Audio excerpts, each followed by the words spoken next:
Hello guys, good morning. This time in my video, you will see my face only at the beginning. Why? Because I'm too lazy to put on makeup, and the other reason is because today is the first day of Ramadan fasting. Yay! And today I wake up around 8 in the morning, so you will only hear my voice after this. So keep watching my video until the end. So today we will discuss about case study number 17 in casebook series of human dignity and human rights. This case telling us about informed consent. So I will summarize a little bit about this case, so stay tuned. Okay, Mr. S, a 56 years old male, consulted his family physician due to respiratory problems. After x-rays revealed patchy infiltration of the lung, an open lung biopsy is recommended for him, but Mr. S refused to undergo.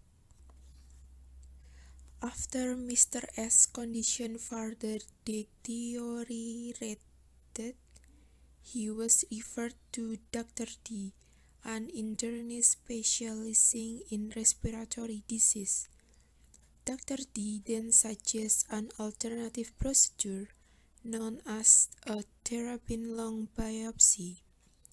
Dr. D explained to Mr. S that the procedure involved administering a local anesthetic and then inserting a special needle into the lung while the patient sat on the edge of his bed.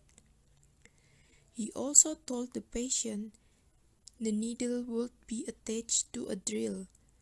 Dr. D then outlined the procedure's risks, advising Mr. S that the procedure was usually virtually painless, but did have two possible complications. Dr. D did not mention to Mr. S that the procedure also involved risks of perforating the spleen or the liver. Apparently, Dr. D was not aware of these risks. Mr. S consent in writing to the terabin biopsy procedure, and then the operating began. At a critical juncture, Mr. S was directed to hold his breath. Instead, Mr. S winched and moved, causing his spleen to be perforated. Dr. D told Mr. S that the required tissue sample had not been obtained, but did not yet disclose that the spleen had been perforated. When Mr. S asked Dr. D what he had obtained from the biopsy, he answered something else. It soon became painfully obvious that Mr. S' spleen had ruptured and had to be surgically removed. The question is, taking into consideration that Mr. S was an extremely anxious patient, should the doctor have acted differently with respect to the explanation he gave to Mr. S? And my answer is, the action of Dr. D isn't correct. You should treat Mr. S is like most patients, ruling out that Mr. S has excessive anxiety in the surgical procedure.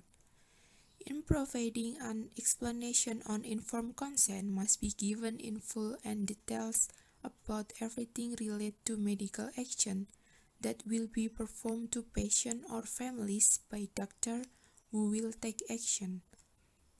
Include the risks of the procedure, the cost of procedure, the steps of the procedure, and so forth, even though the patient has anxiety over the procedure to be taken. because every patient has the right to choose whether to continue the procedure or not. In another sense, so that the patient or family understand and the explanation can be used as consideration for making decision. Thus, informed consent is actually a process of communication between doctor and patient or families. For case study 17, explanation in detail the possible risks that will occur due to the procedure can prevent the doctor from being accused of malpractice because the doctor has explained the risks of the procedure from the start. So that's my answer for this case.